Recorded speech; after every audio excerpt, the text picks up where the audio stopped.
Welcome to the Living the Dream podcast with Curveball. If you believe, you can achieve.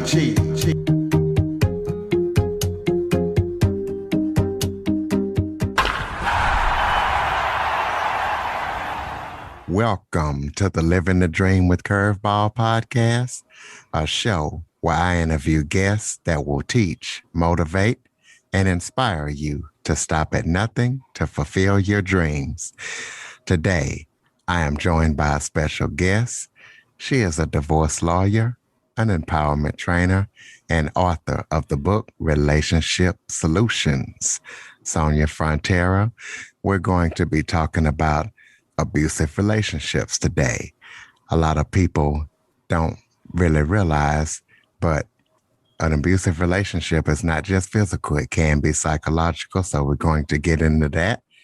And we're going to be talking about Sonia's 7-year relationship that was psychologically abusive, how she got out of it, and how she is helping others.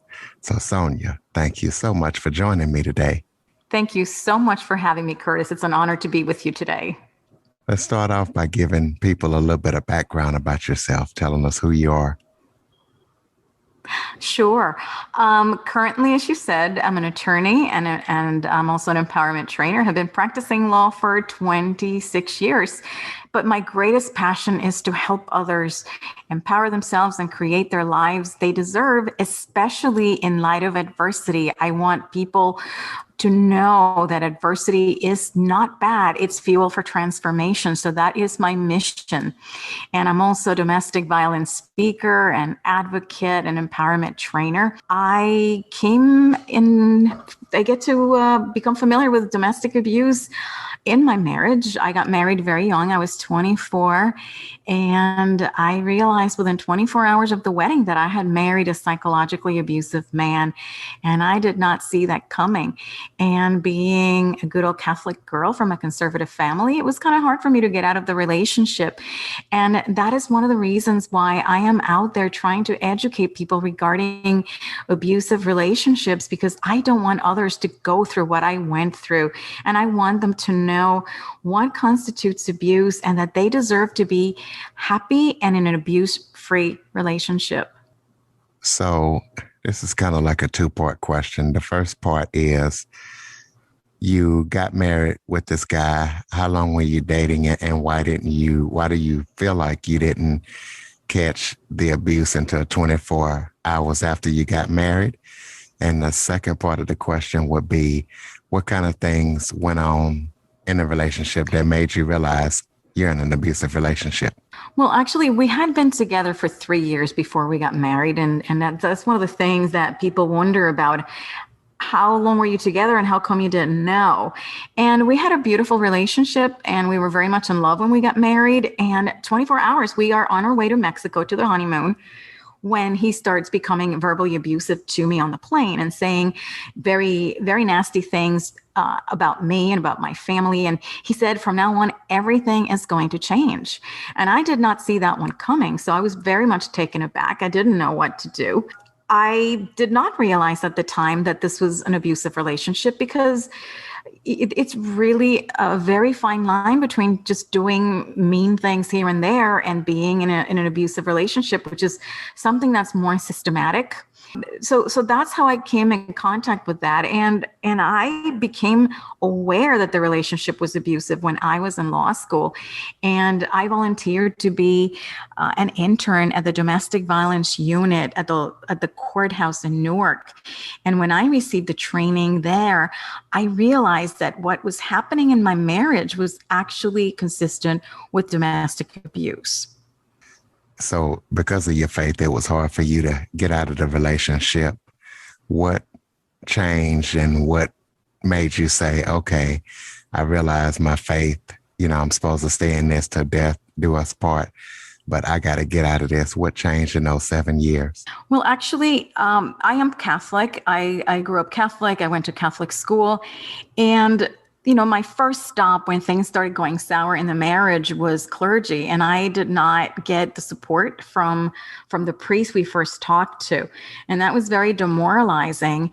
And then as things got worse and started escalating, I went to other priests and other clergy for help, and they were more supportive, and they told me emphatically to get out. But getting out of an abusive relationship is not easy. So what I had to do was empower myself first. And I worked with a counselor in Catholic Charities and other mental health professionals, and they helped me find the courage to leave.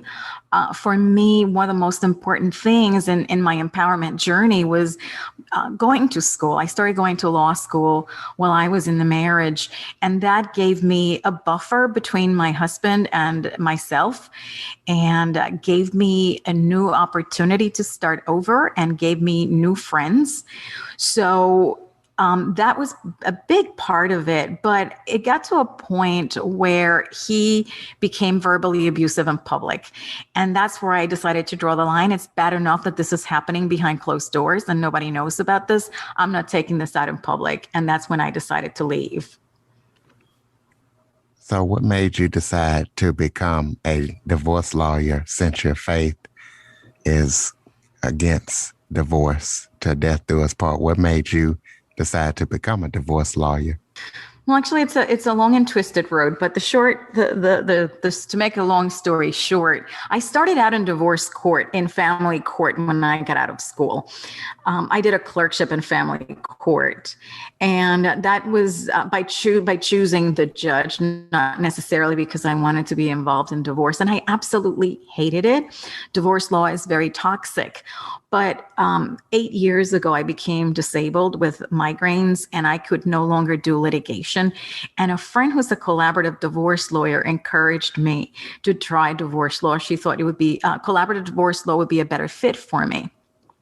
And collaborative divorce is different from regular litigated divorce because people agree in advance that they are going to settle their case.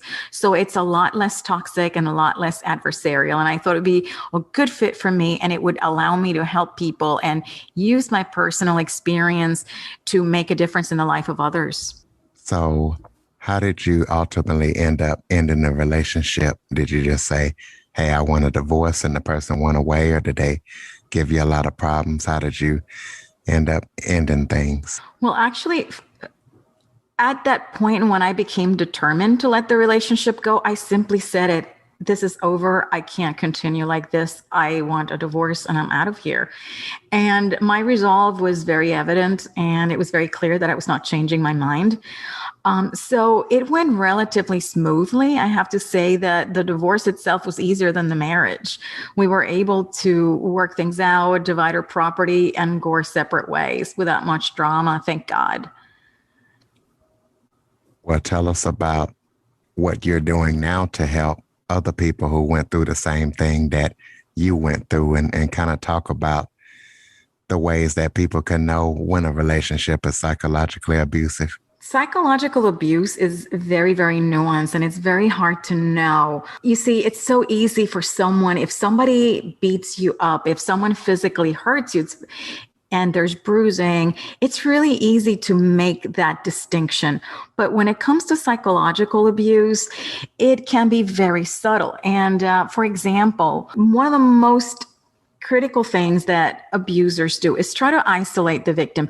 Abuse is about power and control. So they can do different things that do not involve physical contact. It can be as simple as, and this is what my husband would do, criticizing you, putting you down, trying to separate you from friends and family and alienate you from your support systems.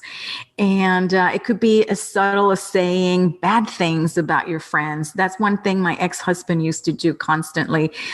Talk about my friends, say nasty things, or say bad things about my family, stick around when I was having conversations with friends and family, and then started once you hung up the phone, making comments about the conversation, so that you don't want to be around the people that normally are dear to you and support you, just so that you can avoid all the annoyance that comes afterwards.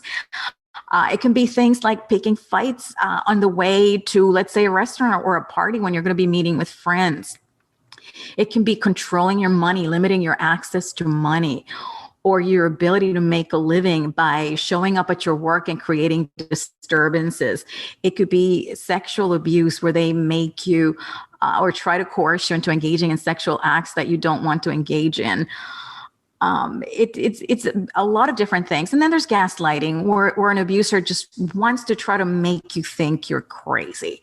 And they can do that in a variety of ways. It can be things like pretending something never happened, or that they never said or did things, and it's all in your imagination. And that's why it's really, really important for anyone who suspects something is wrong in their relationship to have a heightened awareness of what's happening, of all the interactions that are going on, and keeping a journal and keeping things in writing is very good, because at least you have something to go back to and refer to after the incident, so that you can look back on it with more clarity and make decisions that are more informed. Well, let's talk about your book, Relationship Solutions. Tell us about that book and what people can expect to find when they read it. Sure. Relationship Solutions is my second book. It is a gender neutral book that helps people who are unhappily married to create lives they love. It provides a roadmap to self-discovery. So if you're unhappy in your relationship, or you're going through a divorce, you're contemplating divorce, or you're recovering from a divorce, you can learn to understand what were the traps that got you in, the thought and behavior patterns that got you in the relationship. So you can make an informed decision whether the relationship can be saved or not, so that you don't repeat those same mistakes in the future, and that you can learn to see your life differently and use these relationship problems instead of being seen as a failure, but as an opportunity for personal growth.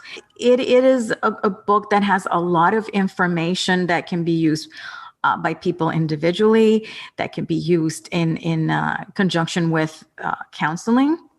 It's something that couples can do together. And it's something that helps you at every step of the way and at different areas of your life. It provides people tools that they can use so they can create their lives intentionally and in ways that are fulfilling and promote self-expression and joy. In your bio, you said now you've been happily married for 14 years. So talk about the transition from being in an unhappy marriage to being happily married, and what is that like? And did you have any trust issues or issues transferring from one to the other? Well, actually, I divorced, and I took 4 years to enjoy my life. And I didn't actually date for 4 years, and I had the best time. I took the time to pursue things that fulfilled me and made me happy. I was just starting a new career. I had new friends, new hobbies, and it was a really, really wonderful time. And that's why I recommend that people who get out of a relationship take the time to rediscover themselves and find joy in life and become their own best friends, so that they don't rely on partners for validation, for entertainment, for support, so that they can become more self-reliant. And that way, when they come into a new relationship, they have something wonderful to bring to it. So that's what I did. I met my husband 4 years after I got married, after I got divorced. And then we dated for 7 years before we got married. So we got to know each other very well and have a very solid relationship. And we're going to be together for 22 years now. And I have to say, it was a good choice. And I think it's really important to give yourself the time to heal before you move on to another relationship. Are there any projects that you're working on, any upcoming projects that people need to know about? I am really excited now that the COVID restrictions are being lifted little by little. I am really excited. I will start doing live retreats and workshops. Well, tell us about those retreats and workshops. What happens at these workshops and retreats? My retreats are interactive. and they are a lot of fun. I like to help people understand their lives better, understand themselves better. And I engage in a number of different exercises, and they vary from one retreat to another. So people can get to interact with one another and be mirrors of one another. I am a firm believer that we mirror one another. We learn from what we do, and we reflect to the people around us. So I encourage people to participate and talk. And I do things that are actually fun, because getting to know yourself needs to be a fun process. You are a wonderful person inside, and you need to get in touch with it. So we do a lot of different exercises. Some are indoors, some are outdoors. And like I said, it depends on every retreat, but the bottom line is to help people at different stages. I have workshops that are about creating your new story, restarting your life after divorce. I have retreats for people who aren't sure whether or not they are headed for divorce. Is the relationship something that can be saved or not? So they can come up with the answers within themselves. And in general, for people to claim their power so they can create the lives from the point where they are to where they want to be. So there's a variety of different retreats, some with women only, and some are co-ed. So they're a lot of fun. So anyone who's interested in learning more about them as the plans become more concrete, come to my website and you will find out more where these retreats will be and how you can join. That was the next question. Go ahead and throw out your contact info, your website, and how people can purchase your books and your social media links. The best way to get in touch with me is by visiting my website, soniafrontera.com. And there you will find links to all my social media, as well as information about any retreats, any events, any podcasts that I have been in my blog. And there's some freebies as well. So come by, visit, and peruse. And if you have any questions, feel free to send me an email. There's the contact form, and I answer all the questions. So anybody who wants to connect with me should feel free to do so. SoniaFrontera.com. The website will be in the show notes. Do you have any final thoughts to close it out? Anything about abuse or anything that you would like to talk about that we haven't covered? Yes, I would like to tell all your listeners who think they might be in an abusive relationship to get help. We all need to be in respectful relationships. We deserve love and respect, and we need to feel safe. If you think you may be in an abusive relationship, get help. The best thing to do is reach out to a domestic violence agency, and you can go to one locally and nationally. The National Domestic Violence Hotline is a phenomenal resource. Do check them out. They can help you understand your situation, refer you to any resources that might be useful, and they can help you plan an escape safely, because ending an abusive relationship is the most dangerous time in a relationship. So when in doubt, get help. You deserve to be happy. And if you have it in front of you, go ahead and give out that phone number or website to that National Domestic Violence Organization. The website is thehotline.org. Perfect. So if you or somebody you know is going through an abusive relationship, go to thehotline.org and get help ASAP. Sonia, I would like to thank you so much for joining me today. Thank you so much for having me, Curtis. It's been a pleasure. And listeners, if you're an Android user, go to the Google Play Store and download the Living the Dream with Curveball app. And be sure to follow, rate, and review after listening. For more information on the Living the Dream podcast, visit www.djcurveball.com. Until next time, stay focused on living the dream.